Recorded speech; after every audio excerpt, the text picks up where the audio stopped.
세계 증시가 상승하며 심지어 만년 박스권인 코스피 지수마저 신고가를 갈아치우고 있는 와중에도 이차전지만 유독 증시 상승에 따른 수혜를 전혀 입지 못하고 있습니다. 특히 S&P 500 지수가 신고가 랠리를 펼치는 가장 큰 이유는 AI인데 AI 산업에 반드시 필요한 것이 배터리이고 한국 이차전지는 이미 작년 내내 괴담과 공매도 압력에 따라 충분히 저렴해졌음에도 불구하고 심지어 스몰캡 한국 증시의 지수 상승의 폭조차 따라가지 못한다는 것은 문제입니다. 오히려 이차전지는 전체 시장이 상승할 때 조금 오르는데 그치고 하락할 때는 더 크게 하락하는 너무나도 전형적인 4단계 내지는 1단계 국면의 소외 섹터의 모습을 보이고 있습니다. 상황이 특히 이렇다 보니 이차전지에 장기 투자하신 많은 분들께서 기민한 트레이딩 전략을 쓰지 않은 데에 대해 후회하시거나 상승장에서 소외된 기분을 느끼시고 계십니다. 그러나 확고한 원칙에 따른 투자를 하는 경우 절대 그렇게 좌절할 필요가 없습니다. 오늘은 제가 연휴간 긴 시간을 들여 다시 월스트리트 투자의 대가들의 이론을 총정리한 내용 중 중요한 부분만을 간추리고 이차전지 투자의 기간별로 고려해야 할 변수를 추가하고자 합니다. 중요한 내용이 많아 시간을 아껴야 하니 서론은 줄이고 바로 시작하겠습니다. 지금까지 돌아가는 상황으로 볼 때 이차전지 섹터는 각종 괴담과 또 그러한 풍문을 정당화하기라도 하는 양 쏟아지는 공매도 압력으로 계속 하방으로 처박는 주가 흐름을 보였습니다. 물론 산업이 성장 둔화 국면을 접어들면서 실적이 나오지 않았고 그것도 주가 폭락의 원인이긴 했지만 애초에 거래량이 많은 상태에서 매도 압력이 커지니 낙폭 과대가 발생한 것입니다. 따라서 장기 투자를 할 경우에도 급전이 필요하다거나 내지는 리스크를 관리한다는 이유로 손절을 내거나 그 어떤 이유였건 간에 중간에 매도했다면 언제나 결과적으로는 옳은 선택이 되었을 것입니다. 투자에 있어 결과가 과정을 정당화시키는 이러한 결과론적인 논쟁은 앞으로도 끊이지 않을 텐데 특정 시점의 주가는 특히 한국 시장에서는 과정을 정당화할 수 없습니다. 이건 어찌 보면 너무 당연하기까지 합니다. 결과는 그 누구도 알 수 없는데 결과적인 주가에 따라 어떠한 방법의 옳고 그름이 결정된다면 월스트리트 투자의 대가들이 말하는 원칙이란 없으며 주식 투자는 그냥 카지노 룰렛이나 스포츠 토토와 별반 차이가 없겠습니다. 즉 어떠한 방법론이 틀렸다는 것이 아니라 그냥 접근하는 스탠스가 다를 뿐입니다. 잭 슈웨거는 뇌수술이나 바이올린 연주와 같은 다른 분야에서는 이런 일이 있을 수 없지만 트레이딩은 아무것도 모르는 완전한 아마추어마저도 처음부터 옳은 결정을 할 확률이 반반인 유일한 분야라고 합니다. 외과 의사로서 훈련을 받지 않은 사람이 뇌수술에 성공할 확률은 전혀 없지만 상승과 하락을 맞추는 트레이딩의 경우 대개 50%는 올바른 선택을 하게 되며 이 경우 아마추어들은 성공의 원인을 단순한 우연이 아닌 자신들의 뛰어난 의사결정 능력 덕분으로 돌립니다. 따라서 핵심은 그 방법이 역사적으로 혹은 경험적으로 증명이 되었고 확실한지 그러니까 반복 시행할 경우 돈을 잃는지 버는지를 반드시 고려해야 한다는 것입니다. 그렇다면 3%, 5%, 스탑로스, 손절 매매법을 보겠습니다. 물론 서두에 결론부터 미리 말씀드리자면 트레이더에게는 리스크 관리는 언제나 옳습니다. 옳은 정도가 아니고 이들에게 손절은 썩은 사과를 버리는 것과 같이 매우 중요하며 수익률 보전의 핵심입니다. 그러나 이러한 리스크 관리는 트레이더의 경우에 그렇다는 것이지 장기 투자가는 주가가 떨어질 경우 심지어 추가 매수를 하기도 할 만큼 어떠한 상황에서의 판단이 정반대입니다. 오히려 가치 투자가에게는 기업의 펀더멘탈의 변화가 없는 경우 좋게 보던 종목이 주가가 떨어졌다는 이유만으로 비유하자면 황금 사과가 하루아침에 썩은 사과가 되는 일 따위는 없습니다. 오히려 저가 매수의 찬스이기 때문에 더 빛나게 됩니다. 그렇지만 이것을 놓고 한심하다고 할 수는 없습니다. 이들은 단 한 번의 거래로 일반적인 트레이더들은 평생 꿈꿀 수 없는 수익을 챙기고 주식시장을 떠날 수 있습니다. 어디에나 일장일단이 있는 법입니다. 요즘 이차전지 투자는 발빠른 손절이 반드시 옳았다는 식으로 결과론적인 조롱을 받고 있지만 손절을 쓰는 트레이딩이라고 해서 반드시 성공하는 것만은 아닙니다.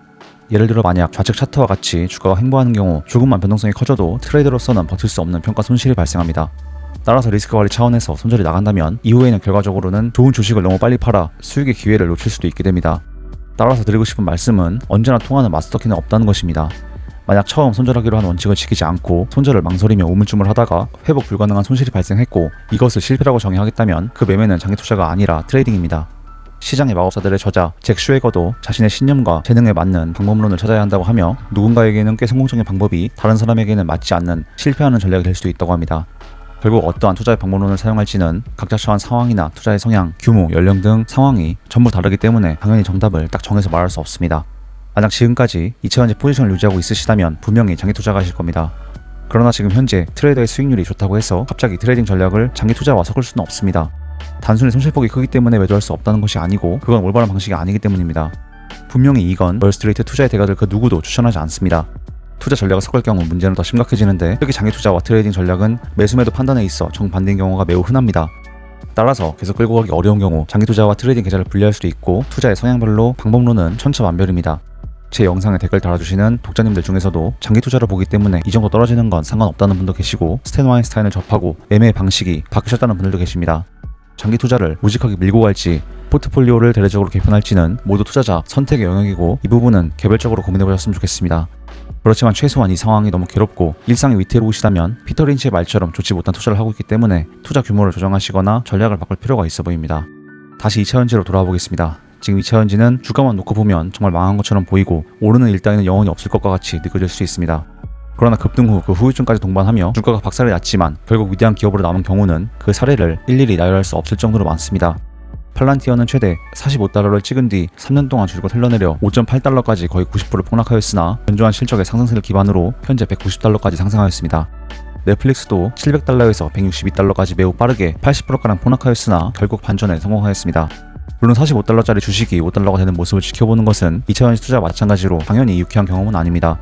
하지만 투자 기간을 길게 보는 월스트리트의 대가들은 시점을 1차원으로 한정하고 특정 시점 수익률이 안 좋다며 투자에 실패했다고 절망하는 경우는 단언컨대 없습니다. 물론 트레이딩의 경우는 전혀 다릅니다. 둘은 마치 비유하자면 공화당과 민주당을 지지하는 정도로 다릅니다. 스탑로스를 걸지 않고 리스크 관리 없이 포지션을 계속 유지하다가 손실 규모가 손쓸 수 없을 정도까지 커지는 사태는 모든 트레이더들이 엄중히 경고합니다.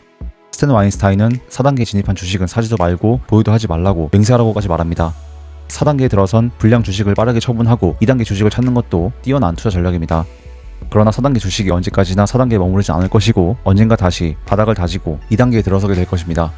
만약 하락 추세에서도 고집스럽게 버틴다면 기회비용을 상실하는 문제가 있는데 이건 어떤 전략을 사용할지 선택의 영역이지 정답은 없습니다. 사후적 결과에 따라 그 과정의 원칙이 손바닥 뒤집듯 바뀔 수도 없는 것입니다.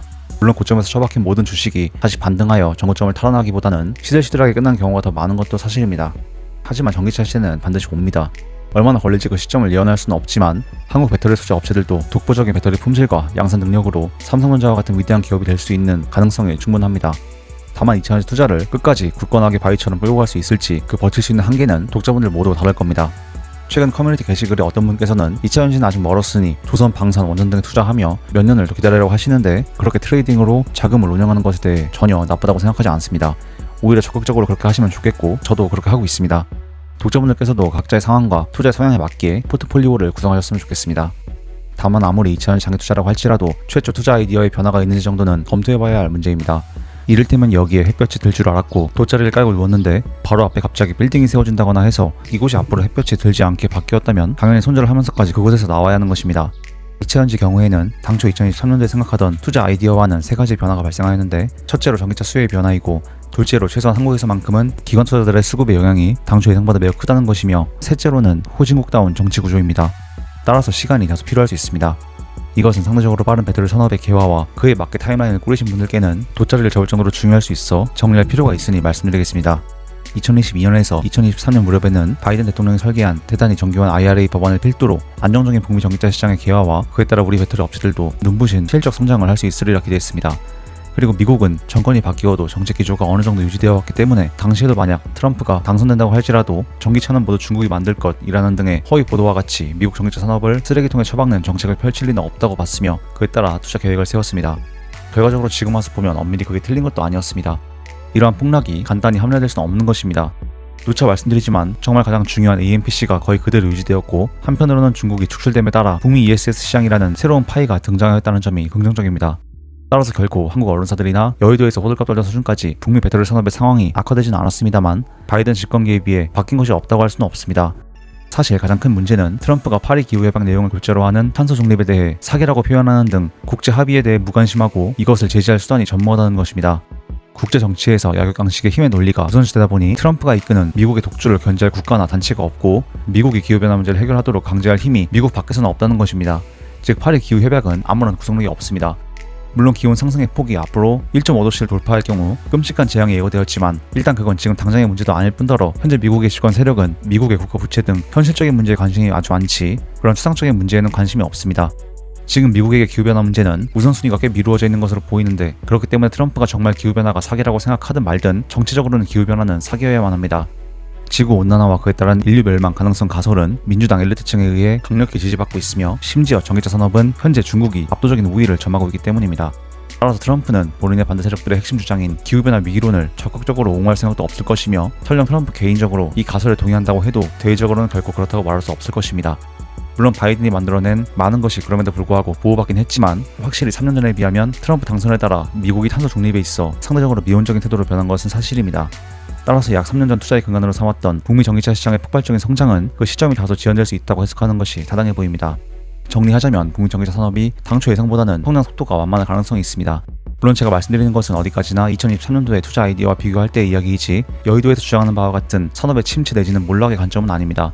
앞으로 전기차 산업이 없던 일이 되어 다시 과거 내연차로 돌아가진 않을 것이고, 특히 북미 배터리 산업은 처음부터 예상치는 못했지만 또 물론 당분간은 결코 규모가 작다고 할 수 없는 ES의 산업이기 때문에 전망이 그렇게 어둡지만은 않습니다. 그러나 트럼프의 미국이 자국 우선주의 전략을 선택함에 따라 강제력도 없을 뿐더러 트럼프의 적이라고 할 수 있는 민주당 엘리트층이 선호하는 기후변화 협약과 탄소 중립의 아젠다는 우선순위가 당초보다는 미루어졌습니다. 따라서 폭발적인 북미 시장의 성장세와 이에 근거한 단기적 상승을 노리는 투자는 다소간 시간이 더 소요될 수 있으니 이 부분은 변동성에 대처하실 때 염두에 두셨으면 좋겠습니다. 둘째로는 기관들의 수급입니다. 여의도는 2차전지에 대한 숏 관점을 2021년, 2022년부터 단 한 번도 바꾼 적이 없고 큰 흐름에서 포지션도 계속 유지하고 있습니다. 그렇다 보니 심지어는 좋은 부분마저 당연히 좋다고 평가하지도 않으며 언급 자체를 꺼릴 정도입니다. 사실 이런 경우는 아무리 소외주라고 하더라도 그 정도가 지나쳐 시장 규모가 크고 법적 장치가 있는 미국에서는 있을 수 없는 일인데, 어쨌든 우리나라는 그렇습니다. 원래 시장의 수급이나 유행은 투자의 기간이 긴 가치 투자라면 당초에 전혀 고려할 사항이 아니지만, 거래량이 없는 상황에서 공매도 압력은 계속 강해지다 보니 호재에도 반응하지 않을 정도로 당장에는 그 영향력이 큽니다. 특히 한국 시장은 글로벌 증시의 규모에 비추어 볼 때 워낙 스몰캡이고, 아무리 개인들의 힘이 과거보다는 강해졌다고는 해도 한국 증시 안에서의 기관들의 영향력은 절대적인 수준입니다. 그야말로 기관들의 선호와 내러티브에 따라 주도 섹터와 주도주가 정해진다는 한국 증시의 특성은 독자분들 개별적으로 설정하신 투자의 기관별로 고려할 필요가 있어 보입니다. 어쨌든 이 부분도 한모애널, 김모애널 이야기부터 시작해서 드릴 말씀이 굉장히 많지만 오늘의 핵심은 아니라서 나중에 따로 구체적으로 말씀드리기로 하고 넘어가겠습니다. 셋째로는 한국은 정치인들의 입맛 따라 그냥 그때그때 유행이나 자신들의 이해관계에 따라 정책을 구상하고 집행하는 전형적인 후진국의 면모를 보여주고 있습니다. 지금 집권당은 민주당이기 때문에 제가 지금 민주당을 비판하는 것처럼 보일 수도 있지만 그런 관점에서 드리는 말씀이 아닙니다.